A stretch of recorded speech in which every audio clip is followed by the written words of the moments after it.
Hello students, welcome to Edupedia Word Videos. My topic for the presentation is first section of the chapter Transport and Plants. In this section of the video, we will be discussing about the types of the soil water. But before that, I would like to ask you a question. Have you ever wondered how water reaches the top of a tall tree? Or for that matter, how and why substances move from one place to another or from one cell to another, whether all substances move in a similar way in the same direction, and whether metabolic energy is required for moving substances. Plants, they need to move molecule over very long distances, much more than animals do. They also do not have a circulatory system in place, unlike animals. We humans have circulatory system in present in our body, right? But in plants there's no circulatory system present. So how substances move from one place to another? Water, which is taken up by the root, see, this is the root, these are the cells of the roots, and this is the soil wherein this root is embedded deep inside, and water is taken up by the root, has to reach all parts of the body, plant body, right? So up to a very tip of the growing stem. So the photosynthetes or food synthesized by the leaf have also to be moved to all parts, including the root tips, which is embedded deep inside the soil, right? So movement across short distances, say within the cell, across the membrane, and from cell to cell within the tissue has also to take place. To understand the transport process that takes place in plant, one would have to recollect one's basic knowledge about the structure of the cell and the anatomy of a plant body, which I have already taught you. So you can refer to that presentation for better understanding. Okay, now we'll focus on our topic, and that is types of the soil water. Okay, so let's proceed towards our topic, and that is type of soil water. But before that, we should know what is soil water. Students, soil water is a term for water which is found naturally occurring in soil. Soil water, it is also called as resic water. Broadly, if you see, there are only three main types of soil water present, such as gravitational water, capillary water, and hygroscopic water. Okay, so the chief source of soil water is rain. We very well know that, right? So in soil water, it is found in different forms. Let's see what are they. So various terms have been used for soil water according to its availability and non-availability to the plants. That means soil water is differentiated on the basis of availability and non-availability to the plants. And the total amount of water present in the soil is called as holard. What it is called as? Holard. This is the total amount of water which is present in the soil. And of this available to the plant is called as kesard. That means in the entire amount of water present in the soil, which is called as holard, the only available part of a water which goes to the plant is called as kesard, and the water which cannot be absorbed by the plant, it is called as ecard. That means ecard is the water which cannot be absorbed by the plant body, wherein kesard, it can be, or it is available to the plant body. And holard is the total amount of a water which is present in the soil. Water occurs freely deep in the soil and above the parent rock, which is called as groundwater. Okay. Now let's see this diagram. This is the hygroscopic water, wherein remaining water adheres to the soil particles. See this light blue color, it is representing the soil water. So this is the hygroscopic water, wherein remaining water, it adheres to the soil particle. Then comes capillary water, water that holds in microspores. See, these are the microspores. So this water, it gets held in the microspores. And available water, plant roots can absorb this. Okay, this capillary water. Now comes gravitational water. See, this is the gravitational water that drains right through it. See, from here to here, it just gets drained out. Okay, and this particular line is represents wilting point, or wilting coefficient, which is the percentage of water which is left at the time when plant permanently wilts. Okay, and this line, it is representing field capacity. This is the amount of a water soil that can hold after gravitational drain off. Okay, that means how much water it can hold after gravitational draining off of the water. Okay, so field capacity is equals to capillary water, which is this, hygroscopic water, which is this, and chemically combined water, which I'll be explaining you in detail. But for the time being, just know that field capacity is equals to capillary water, hygroscopic water, combined water, and water vapor. Okay, and wilting coefficient is the percentage of water that is left at the time when plant permanently wilts. Wilts means murjha jana. Okay, so there are five types of soil water. First is gravitational water.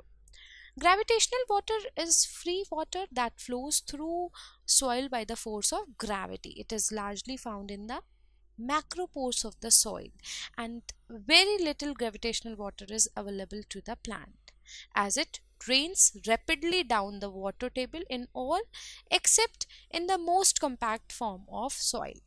I hope it is clear to you now that gravitational water is a free water that moves through soil by the force of gravity, and it is largely found in macropores of soil, and very little gravitational water is available to plant as it drains rapidly down the water table. Okay, now we'll talk about the hygroscopic water. It forms a very thin film surrounding soil particles and is generally non-available to the plant. Okay, so the water held tightly by soil particles, that is called as hygroscopic water. Hygroscopic water, it forms a very thin film that surrounds the soil particle and it is generally not available to the plant. This type of soil water, it is bound so tightly to the soil by adhesion property that very little of it can be taken up by the plant root. Since hygroscopic water is found on soil particles and not in the pores, certain types of soil with few pores, for example clay, will contain a higher percentage of it. Okay, now we'll talk about the capillary water. Capillary water is a water that is held by capillary forces, or you can say that this is the water which is held in the micropores of the soil and is the water that composes the soil solution. Capillary water is held in the soil because surface tension properties such as cohesion and adhesion of the soil microspores are stronger than the force of gravity. Okay, however, as the soil dries out, pore size increases and gravity starts to turn capillary water into gravitational water and it moves down. Okay, so you can say that capillary water, it is the main water that is available to the plant as it is trapped in the soil solution right next to the root of the plants. Okay, now comes combined water. It is also called as chemically combined water. Water is chemically bound to the soil surface, that is called as chemically combined water. Okay students, then comes water vapor. Water vapor, obviously it is uncombined water as moisture in the soil. Okay, I hope these five types of soil water are clear to you now.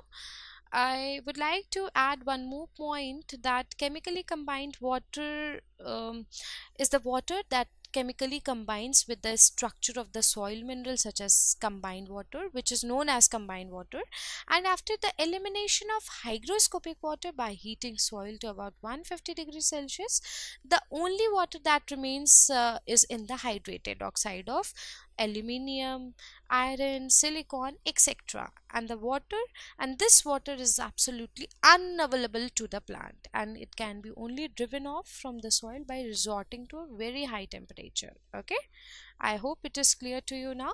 Now see, this is the one you can say particle and this is another particle, and this is the pore space, this is the field capacity, this is the chemically combined water, this is hygroscopic water which is held tightly by the soil particle, this is non-available water. Okay, combined water and hygroscopic water. See, this hygroscopic water and combined water, they are non-available water. Okay, and this is the gravitational water, and this is called as capillary water, which is available to the plant. Okay, broadly we can recognize five stages of water in the soil which differ in their availability to plants, and these are briefly described below.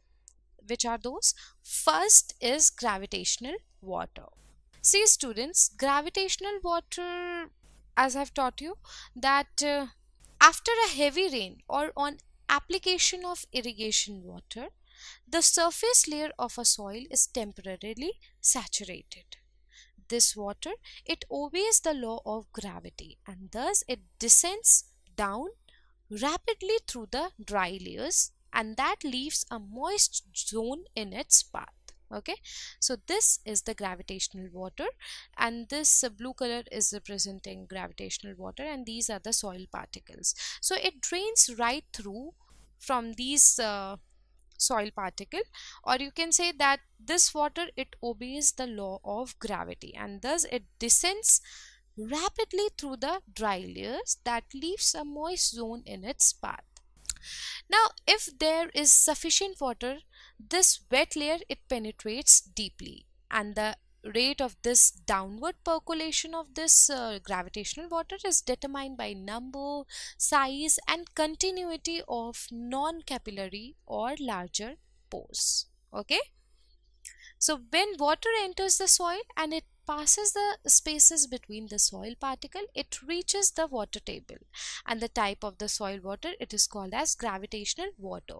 Now in fact, gravitational water is surplus, that means it is in large form to the water retaining capacity of soil, and it drains from it to reach in deep saturated zone of earth, and that is called as groundwater, or upper surface of which is called as water table. Okay, and students, please note that gravitational water is available to plant only when rain showers follow one another in rapid succession.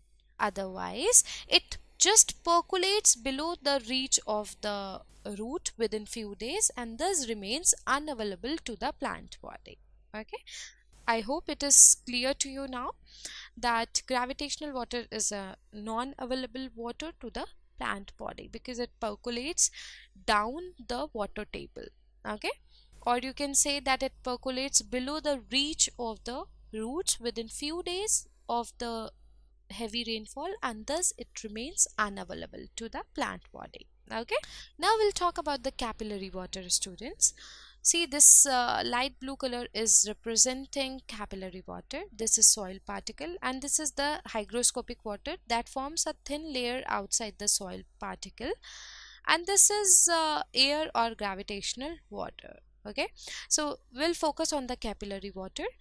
It is the water which is held around the soil particles in the capillary space. Okay, see, this is the capillary space which is present between the two soil particles around them due to the force like cohesion and surface tension. Okay, and this is the water which can be utilized by the plants, and it is also called as growth water. So capillary water is the available water to the plant body, and this is the water which can be utilized by the plants. It is also called as growth water. It occurs in the form of film coating a smaller soil particle. Okay, and the availability of capillary water to the plant, it depends on its diffusion pressure deficit. I'll be explaining you what DPD is. See, DPD, that is diffusion pressure deficit, in my next section of the presentation, but for the timing just know that the availability of capillary water to the plant, it depends upon its diffusion pressure deficit, which is termed as soil moisture stress. Okay, so the plant cells must have a DPD more than a soil moisture stress for proper absorption of water. That means a plant cell must have DPD, that is diffusion pressure deficit, more than the soil moisture stress. And how does it help? It helps in the proper absorption of water when plant cells have much high DPD more than the soil moisture stress. Now I'm again explaining you what capillary water is.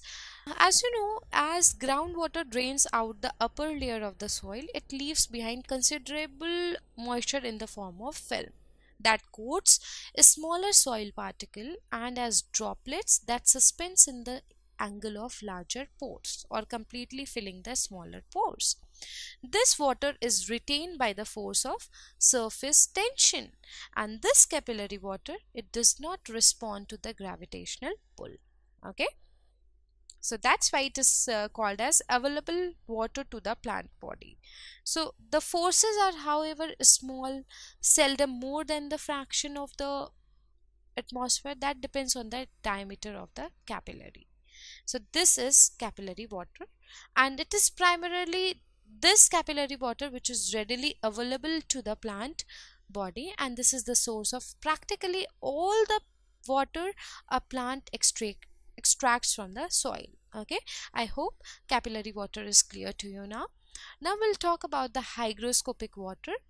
Owing to the evaporation from the soil surface and absorption by root, the capillary water held by the soil is gradually depleted. As depletion progresses, the forces of molecular attraction or adsorption between the soil particles and the thin film of water held against its surface, it increases until finally remaining water passes into a state where it is no longer in the liquid condition, and thus it ceases to be chemically or biologically active. So this is the form of a water which is held by soil particle or of soil surface. Okay, the water is held tightly around the soil particle due to cohesive and adhesive forces. Okay, I hope it is clear to you now that this hygroscopic water, it is held tightly around the soil particle. See, this is the soil particle and this is hygroscopic water, which is represented by this dark blue color, and it is tightly bounded due to cohesive and adhesive forces. Hygroscopic water cannot be easily removed by plants. Okay, it cannot be easily removed by plants. Cohesive and adhesive forces, it greatly reduce the water potential, and thus this type of water in soil is not available to the plant body. Okay, evidently plants can absorb only a relatively small amount of this hygroscopic water, and the hygroscopic water cannot be entirely evaporated from soil under ordinary atmospheric conditions, but it can be done by heating the soil to constant weight in an oven at approximately 150 degrees Celsius. Okay, but we will not go deep into it. Just know how much I just taught you. Okay, now we'll talk about the runaway water. Runaway water, you can say that after the rain, the water that does not enter the soil at all but drained off along the slope is called as runaway water. And the quantity of runaway water is controlled by factors like permeability of soil, how much it allows permeation from outside and inside. That depends on the quantity of the runaway water. Moisture content of the soil, obviously it is a determining factor of a runaway water. Degree of slope and number of ditches present in that area. So these four are the determining factors that determine the quality of the runaway water, and those factors are permeability of soil, moisture content of soil, degree of slope, and the number of ditches present in that area. So plant fail to avail this water because it rapidly percolates down. Okay, it does not enter the soil at all but drained off along the slope, and that is called as runaway water. Okay, now we'll talk about the fifth water, and that is called as chemically combined water. The water chemically combined in the structure of soil mineral is known as combined water. After the elimination of hygroscopic water by heating soil to about 150 degrees Celsius, the only water that remains is in the hydrated oxide of aluminium, iron, silicon, etc. Okay. So some of the water molecules, they are chemically combined with soil minerals such as silicon, iron, aluminium, etc. And this water is not available to the plant. Okay. After a heavy rainfall or irrigation, a very little amount of water is retained by the soil, and rest of it moves away as soil, or you can say runaway water or gravitational water. So the amount of a water actually retained by the soil is called as field capacity. I've already taught you that this field capacity is the amount of a water which is retained actually by the soil. And field capacity is also called as water holding capacity of the soil, and it is about 25 to 35% in common loam soil. It is a type of a soil, and the excess amount of water beyond the field capacity, it produces water logging. Okay. So this is chemically combined water, and this water is absolutely unavailable to the plant. That means a plant cannot avail chemically combined water and can only be driven off from the soil by resorting to a very high temperature, but not before bringing about reversible changes in the physical and chemical composition of the soil itself. Okay. I hope it is clear to you now that combined chemically combined water and hygroscopic water, they are non-available water. That means plant cannot avail these two type of soil water. Capillary water is an available water. That's why it is called as available capillary water. And gravitational water is small amount of gravitational water can be availed by a plant body, but most of it just drains off, or it descends, or it percolates down the water table, and thus it goes beyond the reach of a plant body to avail it, right? So this was all about the type of soil water. In my next section of the presentation, we'll be discussing about the water movement in roots, such as apoplastic pathway and symplastic pathway. So till then, stay tuned and keep watching Edupedia word videos. Thank you.